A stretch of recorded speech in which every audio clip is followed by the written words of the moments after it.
The opinions expressed are those of the participants and do not necessarily reflect the official positions of the sponsors, advertisers, or presenters. Advertising does not imply endorsement by the sponsors and presenters. Hey guys, welcome back to the Lighting Controls Podcast. We have another fantastic guest for you today, but before we jump into the conversation, let me just take a minute to remind everyone today's episode is presented by the LCA, the Lighting Controls Association. And it's financially supported by the National Association of Innovative Lighting Distributors, or NAILD. Check out our website, lightingcontrolspodcast.com. It's got all of our episodes, a news feed, a merch store, our Council on Lighting Controls Startup and Integration, and training opportunities that Ron and I get involved in. But until then, so I'm going to get super campy for a second. So anybody who gets cringy about camp, please mute this podcast for like a few seconds. But we've got a really cool sponsor for today. It's actually our guest as well, Control Force. So, in the vibrant tapestry of lighting, there rose an epic force whose very presence transcends the struggles and heartaches the world experiences every day with lighting controls. The name is synonymous with service, virtue, and reliability. They are Control Force. So, thank you, Control Force, for sponsoring this short episode of Lighting Controls Podcast. We certainly could not do this without our sponsors. And we have Chris here today. Chris, do you mind giving us a quick breakdown on who you are and what you do? Sure. I am the business development director for Control Force, excuse me. I always pluralize that. And we are strictly a service company. The idea is that we just want to service systems. Although we do have the ability to sell equipment, that's really not our focus. Our focus really is more about not only service in the sense of startups, but service in the sense of maintenance. And the whole idea about, we had sort of a cartoon approach to our announcement. And as you read it, it has sort of a superhero flavor to it. Yes. And I definitely recommend checking out the website, controlforce.com. I think this marketing is brilliant. It's so cool. Yeah. And it, obviously we're not superheroes. We don't have special powers and we don't wear capes or anything like that. But it sort of aligns itself with the idea that we're trying to champion the service business. And there's really no one out there doing that right now. Mm-hmm. And there really are two. If I were to say, if I had two specific objectives in this market, one would be to get recognized as a part of this industry. When I go sign up for a trade show or a showcase or some event, and I go to the section where I have to click what my company is, there's every type of company under the sun. I have to click other and write in service company. It's not something that is typically recognized. And when people do recognize service companies or they discuss the service business, it's typically about startups. Mm-hmm. And it's not about the maintenance or the long-term relationships that really are abandoned by a lot of the front end of the business. Yeah. So we're happy to stand up at the end of the day and say, okay, we're done with your startup. Your system is finished, but hold on, there's long-term maintenance. There's, other things that you're going to need during the course of or frankly, cleaning the system up and getting it to do things that maybe were missed in the original concept of the project. So I think a lot of that is missed. It's, I think people may see it as not such a profitable opportunity. Nobody wants to spend money at the end of a job to clean it up. But mm-hmm. It's almost frustrating to see what goes on out there in the industry. So I think if we can sort of focus on generating the proper way of progressing with a controls job. And what that means is, yes, we can do startup and service, maintenance and all that. But we can also help on the front end of the business. And whether it's we're looking for design help, or more specifically, you might tell any electrician, if you're doing a major installation with a major manufacturer, one day with one of our techs going over installation will save them countless days at the end of the job when it comes to for startup. So, there's a lot to offer out there. There's a lot of opportunity for doing service work. And raise your hand if you're not waiting for a service agent to start up your system right now. I mean, everybody, everybody's waiting for a technician. And there just aren't enough of us out there in the world. Right. So I think that, like you said, our intention is to champion the service business, to provide what we like to say is almost anything. There are very few systems we won't service. There are very few places we won't go. We represent ourselves as a national company, so we can go anywhere to do our work. And believe me, there's plenty of opportunity. And the one thing about the service business, there's no downside. I don't care what's happening if sales could go down in lighting control systems, there's still a billion systems out there that still need to be serviced. Right. So that's kind of what we're going to focus on. Well, it's a real pleasure to have you on the show, Chris. Thank you for being here and also for sponsoring this episode. And I would make the argument that you guys are superheroes, and you do have superpowers. Yeah, I agree. As a specifier and a designer of lighting control systems, you are the necessary component to make things successful. And to have it be acknowledged and on the forefront, rather than in the background as just some added line item to a bill of material, having it be very clearly added and stated, I have somebody doing the service for this. They're going to maintain this going forward. Lighting control systems are living, breathing entities now, and they really do need that back-end support. And so, you guys are really superheroes, in my opinion. And I really do appreciate what you guys are presenting here, which is a novel concept in lighting controls right now, at least in the North American market. In the European market, it seems like people like Control Force or groups like Control Force are much more common. But, in North America, we have a very different model. And so you're kind of coming in here as a disruptor to that model. And so I'm curious, what your experience has been coming into this industry with this new concept. Well, it really developed with the company that I used to work for, PG Elite Lighting Service. Peter Jendix really was unique in his approach to the market. Peter was a Lutron technician who decided to go off and start his own service company. And like most, he was a startup company. So certain manufacturers would hire him to do their startups, and that's pretty straightforward work. You know what you're up for. They hire you for a few days. You go and do your work. You submit your report. And if the job isn't finished, it's not really your responsibility. It's the manufacturer who's responsible for cleaning that up. So you send them an invoice, and 10 days later you get paid. It's a great model for business. But it's also the least profitable model. Yeah. Manufacturers don't pay well for their authorized service centers. So we started getting into projects where we could furnish the material ourselves and do the startup. And then therefore we're in charge of our own service work. And boy, I tell you, that was very well received in the market. We didn't compete. These were design build jobs. It's the electrician in a building where the owner says, we want to upgrade the lighting in the lobby. So they call us. It's between us, the electrician, and the owner. If the price is right, they go for it. We weren't going after bid spec jobs. We weren't trying to compete with other people.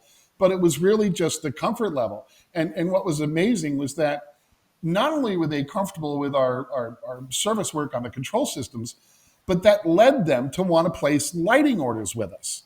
Because now they're like, well, we don't trust no offense to the industry, the lighting guys out there. Can you guys handle the lighting portion of it? And of course we would, as long as it wasn't anything too serious or involved. But the idea of being more than just a factory service agent.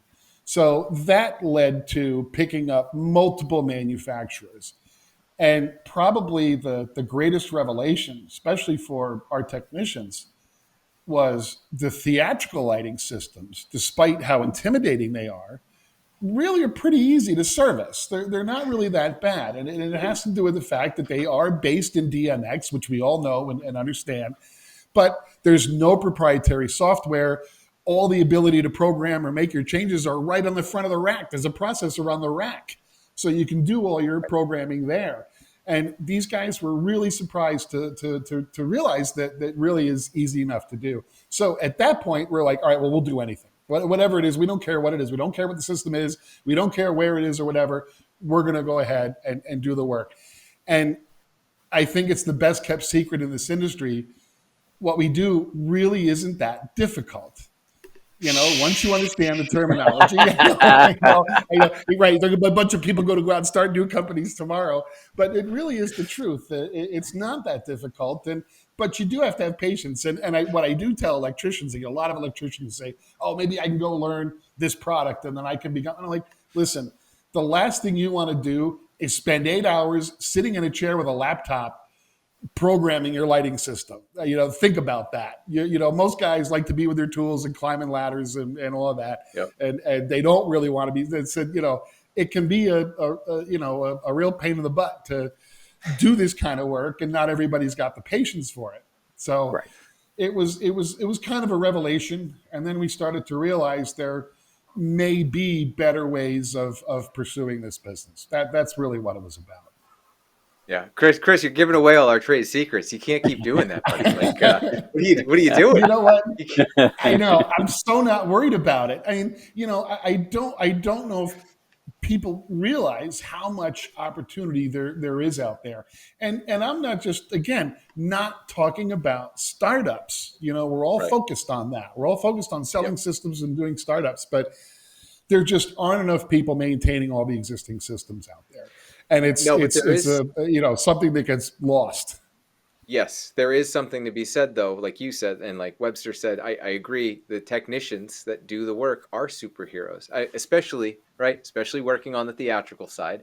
You show up at the 11th hour right before a show to fix something. You are an absolute superhero, 100%, right? And that happens all the time. But it is technicians who do that type of work. While you're right, there's a need for technicians. There's not a question. There's a need for long-term service. To be a technician, though, you have to think very differently than your average salesperson, than a lot of other people. You have to analytically be able to go through a system, understand how that system operates. And you, unfortunately, when something breaks, you have to pick an end to start at, right? I'm going to start here, or I'm going to start here, and I'm going to work my way through. You can't just jump around 1,000 times. You'll never find the problem, right?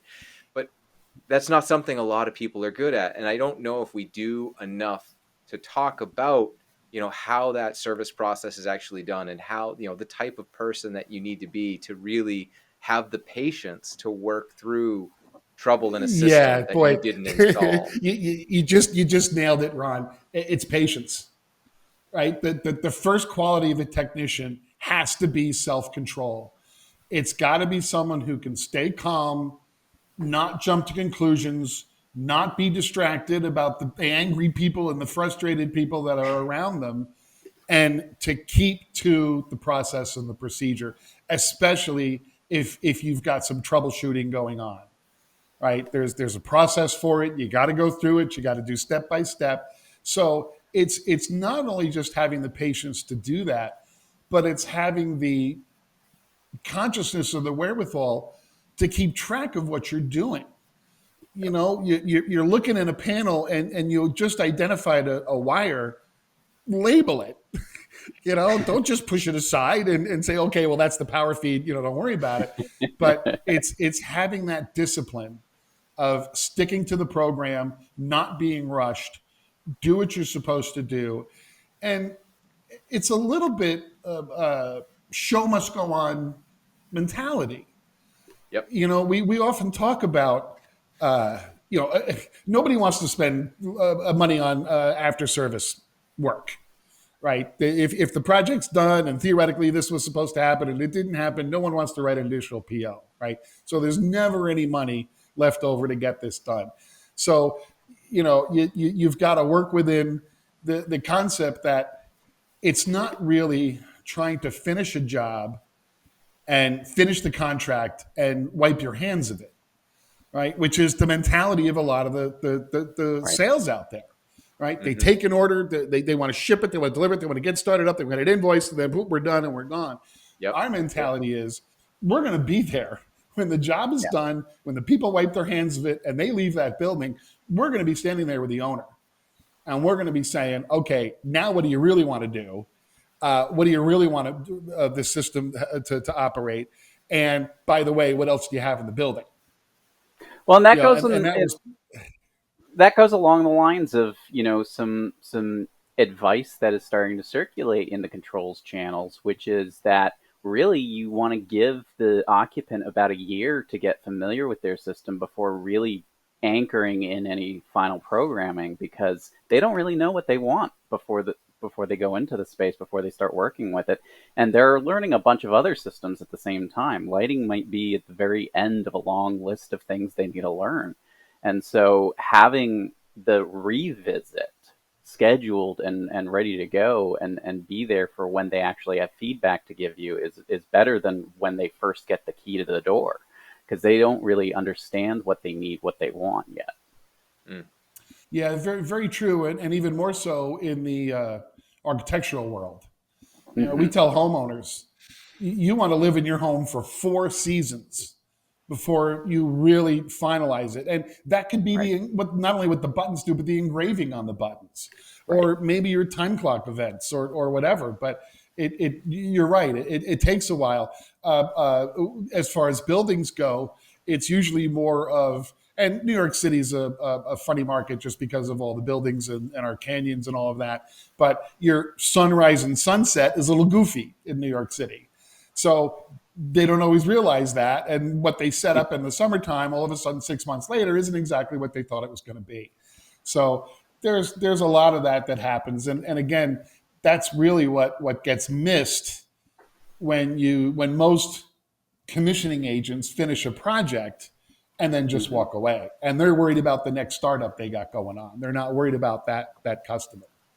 So, Right. But I'll tell you guys something that's really more important. Every time I see one of these invitations, calls for speakers at like Light Fair or Education, all that, I want to submit one and I want to call it, "What the hell is wrong with you people?" You know, we seem to have some serious gaps. And I have to tell you this story because this just happened yesterday. I actually have some notes that I have to refer to just in case. But a manufacturer sent their service tech to start up a job. And when he got there, the DMX fixtures were not working. Surprise, surprise, they couldn't work. So the tech did what he could on his equipment, but he really couldn't finish the job. So he left. So now the manufacturer wants another purchase order to come back out again once the DMX fixtures are resolved. But he's not going to help them resolve the fixtures, obviously. The contractor has still got this issue he needs to deal with. Mm-hmm. So fortunately, this manufacturer called us up and said, "Hey, these people need help sorting out their DMX fixtures. Can you do that?" We said, "Sure, of course we can." Not only that, we can finish the startup as well. And by the way, that manufacturer told them they couldn't get out there until the end of September. So we said, fine, if he's got to place an order, place it with us. Let us troubleshoot the DMX fixtures. Let us finish the startup. And hopefully we can do that in a day and we'll be done. Everybody will be happy. So, of course, we get there and we do our initial survey. And the system furnished was not the system specified. But the system that was specified ended up on the job. So you had 2 systems on the job. One system feeding power to the other system. Completely redundant. Okay? So that in itself is amusing. Number 2, they weren't using half the components that were specified. Right? They put all the controllers in the back closet. They didn't need them all. They didn't need a remote preset panel sitting right next to the main controller, so they didn't use that. Someone spec'd aux sensors on the job, but they didn't want them, so they didn't use the aux sensor interface. They reduced the number of zones on the job, so there were 2 8-circuit panels, but only one of them was being used. And none of the DMX fixtures were working. Surprise, surprise. So the first thing we do is check the drivers on the DMX fixtures, and sure enough, they just weren't programmed. No big deal. We set the DMX address on them. We tapped into one of them, no problem. We can control the fixture easy enough. But the contractor pulled an 18.3 out to the fixture, to the drivers, not a DMX cable. Oh. So, and he pulled that, hold on a second. I 18.3. just want to make sure that our listeners know what an 18.3 is. Do you mind just giving a quick definition for that? No, it's just a cable that's got 3 18-gauge wires in it, which are low voltage, right? Not line voltage. But it's a dumb, unshielded cable. Untwisted. And DMX, as we all know, needs a twisted, shielded pair and a drain. Yep. The only excuse I can accept from the electrician was that the dolly, the driver was a combination dolly DMX. He had the wire terminated on the dolly side of the driver. So if you're doing dolly, you can use an 18.3. You don't have to have a twisted shielded pair. So I'll at least give him that. But I don't think that's really what happened. I think he just wasn't advised that he had to pull. So now not only has to pull new cable from where the equipment is in the closet out to the field, but he's got to redo all the drivers. And of course, the DMX input on the driver is on the opposite end of the driver as the dolly. So now he's got to really just pull all the cables out. He's got to pop open 17 drivers. He's got to pull all the cable out, and he's got to rewire them all for DMX. And to make matters worse, and I'm not going to mention the driver's name, although I really would love to because they deserve to be commented on this. The connectors for the DMX cable, which is a stranded wire, are the push-in connectors. Oh, no. You can't push stranded wire into. So how does a manufacturer do that? How do they provide those connectors on a DMX system? And we all know the most important thing about DMX is the wiring. It's the wiring and the proper handling of the drain. So, we're like, okay, the electrician was extremely frustrated. So he said, you know what? Take that 18.3, hack off a bunch of those and use the solid wire to get into the tab and then go on to the, or splice onto the strand. And he's going to do that 17 drivers times 2, the in and out. It's just insane. And of course, it's a tight fit inside the enclosure. Right. So, this guy, he was like, oh, well, can't we use that 18? I'm like, you might be able to, but let's not go there. We got the opportunity to do it right. Let's just do it right. Now, I'm not even done with this story yet. The best part about it was that the drivers were located above a ceiling that you had to remove, and it had to be done by the building. So in order to even get to the drivers, the building had to come in, remove pieces of the ceiling, a 20-foot ladder, and then now we can get up to the drivers. And another part of the story, the electrician used a drill to screw in the covers, so we couldn't manually take the covers off. He had to go back up there with his screw gun and take the covers off because we couldn't get them off. They were too tight. We couldn't get them off manually. This job, everything about it just screamed lack of coordination. So it's just stunning to think all these things lining up and happening in a row, right? The equipment showing up incorrectly, not all of it being used. The fact that the drivers were not located in a convenient spot. And so here's the other part too. This is even better. The intent of the lobby was the program they gave us was to say, okay, we want it to be, 4,000K at 6 a.m. And then we want it to be 3,700K at 11 a.m. and then 3,200 at 4 p.m. And, they wanted to change the color of the light. Yeah. But they specified RGBW fixtures with the W being 2,700 degrees. So you can't really get those precise. I mean, you could get close, but you're definitely going to have a major heartache and headache on your hand trying to program that. So what happens is the building owner says, I don't care. I just want white. Just make them go white. I just want them to come on. This building has been open for a year and a half. We just need these lights to go on. And it just, how many times do people compromise on their installation out of frustration? Just because it's not working properly. It may be the correct design. It may do exactly what they want it to do, but they get so frustrated. Oh, I don't care. How many times have I heard a clapper joke or a toggle switch joke, right, on Yep. a job Well, site where people and just get so confused about that. and I think this really well encapsulates your exclamation of an idea for a presentation, which is, the problem really is that there was some choice at some point along the way to cut cost, whether it was Yep. at the very beginning to reduce the cost of design labor, or it was the decision to go with the contractor with the lowest bid, or the supplier that provided the lowest amount of products, or something. Something happened along that chain that caused pricing to get gouged. And as a result, you had to step in as an added labor later on to recover this. And so costs didn't actually go down. Costs probably shot up. And now with this desire to just make it white, they actually are overpowered for what they're trying to do now. And so they paid way more than they should have.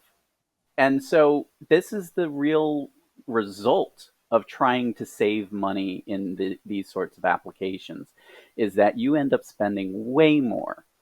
And so that's kind of the argument that, is to be made for groups like Control Force or Penumbra or Port. We're all trying to help make these projects successful and within budget. We're not trying to gouge people for extra money. We're not trying to make the argument that we deserve to be paid. We're making the argument that there needs to be somebody hovering over these systems to make sure that they are done correctly. Yes. Before things go wrong, not after things go wrong. Yeah, well, you know that I'm fascinated by the conversations we're having about integrators, lighting integrators. Yeah. And I'm pleased to see that not only do we have lighting control system integrators, we also have fixture integrators now too, because fixtures today need as much programming or attention as some of the controls, or more than some of the control systems do. Right. So, it's a matter of just really getting the big picture up front. And it is disappointing when you hear the conversation that someone said, we spoke to the architect of the building and we said, that's a really lousy place to mount those drivers. You got a hatch in the elevator lobby. Why don't you just put them above that hatch? And of course, somebody still decided they were going to put them up in that impossible ceiling. So you'd like to think that, maybe it's a design issue sometimes, but sometimes it's field decisions that are changing the course or affecting the course of a project. So it'd be nice to say that every project could afford a systems integrator and someone to oversee the project from A to B. But you're right, it's not everyone's going to want to afford that. And I guess maybe one of our missions should be to keep track of that. How many times do we end up showing up a job and end up, charging more money than they might have paid if they just gotten a straight startup from the factory. So, right. But it's also just to one more a piece of the superhero flavor is really not having the fear to go after something, and that kind of translates into it's a risk. You never know sometimes when you connect a wire or you plug it in or you do this or you do that. It might work, it might not work. You might cause more trouble. But to not do it, to say, well, I can't do that. It's not my responsibility, or it's not within my wheelhouse, or, I shouldn't be touching that or something, that doesn't help. And I think that what we try to do, and I used the term the show must go on before, what we try to do is really put our best effort in. And if we're on a job and there's something that we quite can't figure out, we'll call another technician, or we'll call the factory hotline, or we will get someone involved, because it's a lot of times these systems are just left in the grease and nobody knows what to do. They don't know where to go to get them resolved. Yep. And it's only the electrician or the manufacturer who says, I know a guy. And then they make the phone call. Yeah, and not being afraid to touch it that really speaks to, it's not as much not being afraid to touch it. It's that delineation of responsibility. And that's where having a third party entity to do your startup, your integration, your long-term service makes the most sense, because you have someone who will say, yes, I will happily touch that control system and those fixtures and this other system, and I will work on your entire system as an entity, not as I only work for manufacturer A and I stop here. I'm sorry your DMX lights aren't working. DMX is coming out of my device just fine, right? And Right. that's unfortunately that's what a lot of people get stuck with just manufacturer startups. And no offense to the manufacturers, maybe a little, but no offense to the manufacturers. It's not their fault.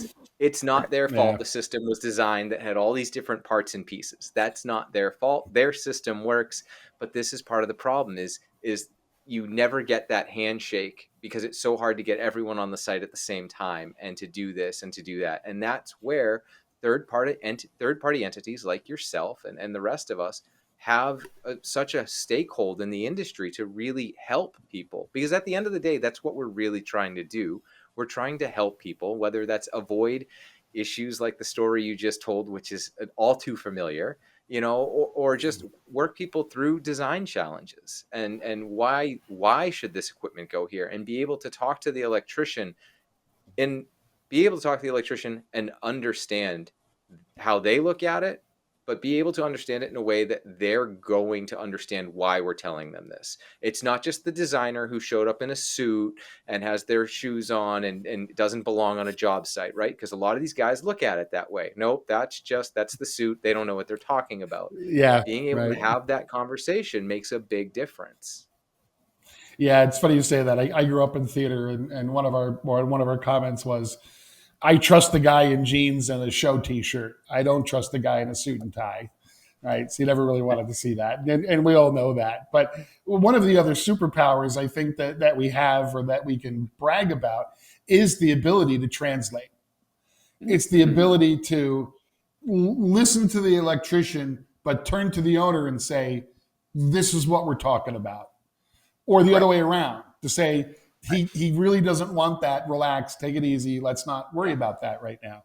And whether it's between construction and owner, construction design team, or a third party representative, I think that's also very important, is to be able to speak that language. And again, it's being calm, it's being collected, it's being part of the conversation, not ramping things up, not getting people excited.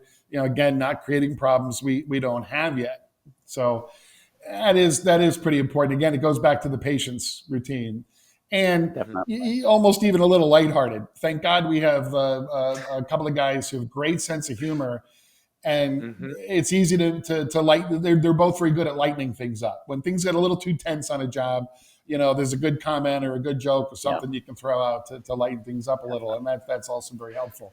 One other impression I've had over the years in this business, I've watched. I worked for Strand Lighting for 10 years, 11 years, and it was interesting to watch them take that service department and bounce it between sales and operations.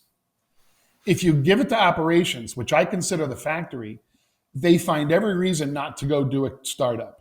Mm-hmm. Oh, they're not ready yet. The feeder's not terminated. We didn't get the checklist back. They didn't give us 2 weeks notice, or there was a lot of that. And I think that's what started a lot of that. We need 2 weeks notice, and you got to fill out this checklist. Well, we would get a delivery. On the day of the delivery, we would say, okay, here's your 2 weeks notice. We're going to have this equipment installed in 2 weeks.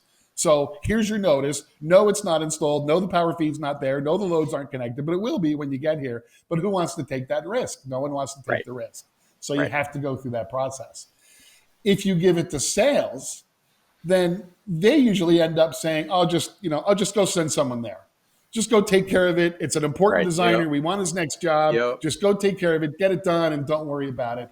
And in a way, it kind of pollutes the market. It makes people think they're getting stuff for free, or that people are ready to compromise, especially if you threaten them or criticize them. And of course, that's not the case. So it does again support a third party contributor who isn't really influenced one way or the other. We're not afraid of the manufacturer, and it's not about meeting the budget. It's about affording a good service or a proper service.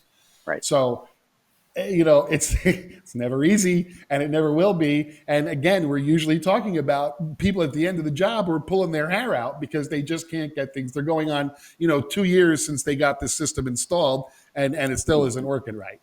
So Right. it's a hard business. But I think, again, our attitude of saying, okay, we understand that, but let's think of the long term. And it's also, by the way, when we were in this other building, we were sitting there with the owner saying, okay, well, I know you have Acuity up on your upper floors. I know you got WattStopper doing your roof. I mean, come on, you have other systems in this building. So that's also what we want to, help you with. It's not just your Sure. lobby, and we'll take care of this for the rest of your life or its life.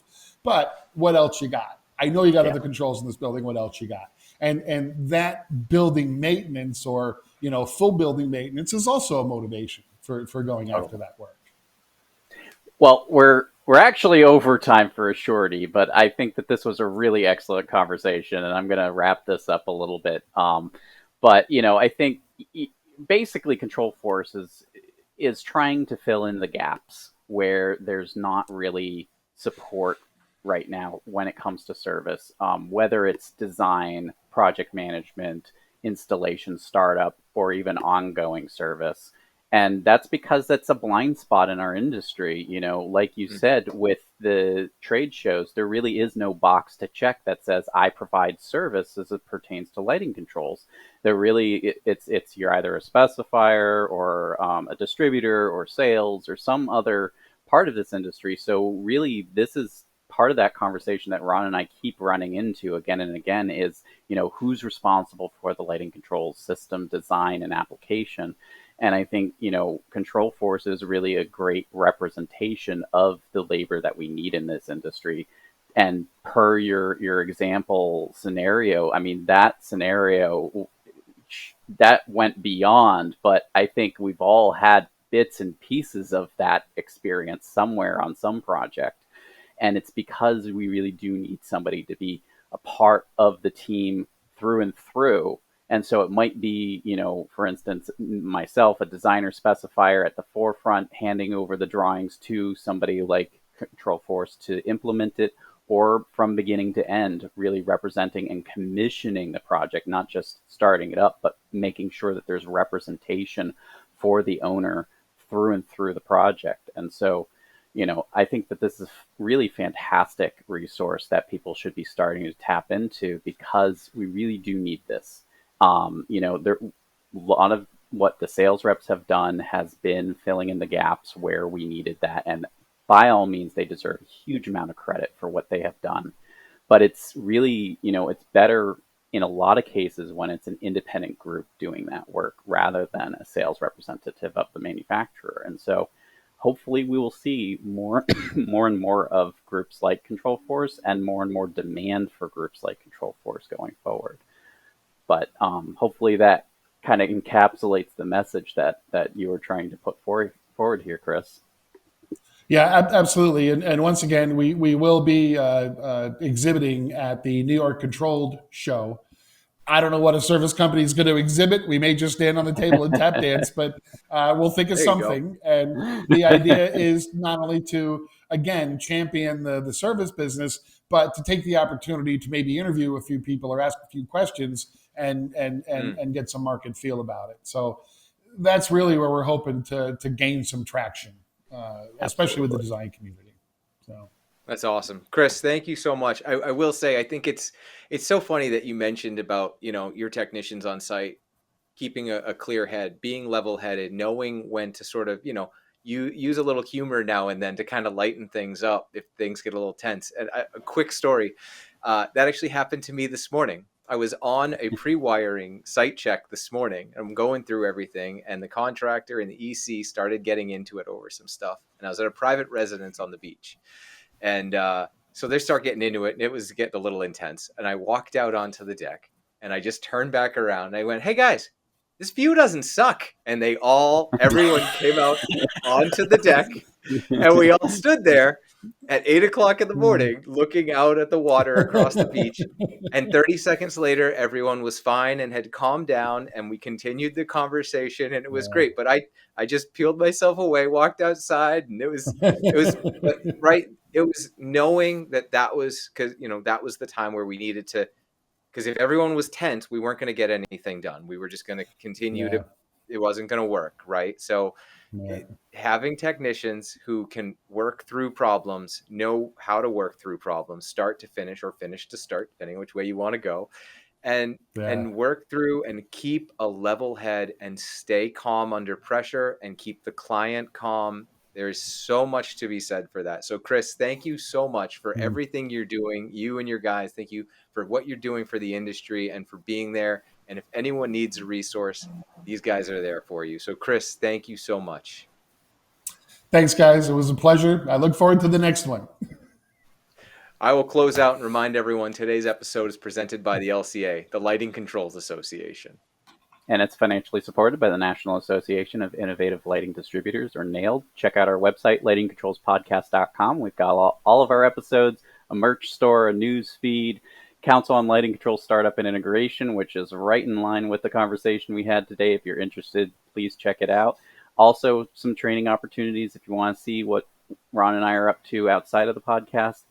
And additionally, again, thank you, Control Force. I'm going to do that too now. Control Force for sponsoring this episode. We really could not do this without our sponsors.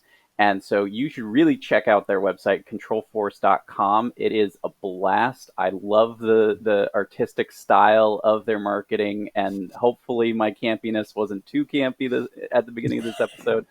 But as far as things go, really appreciate all that they're doing. They really are a great resource that you should be tapping into for your next project if you've got lighting controls involved in your project, which odds are if you're listening to this podcast, you probably are dealing with lighting controls on a regular basis. So definitely check them out, controlforce.com. But until then, thank you so much. And Chris, thank you. This was such a cool conversation.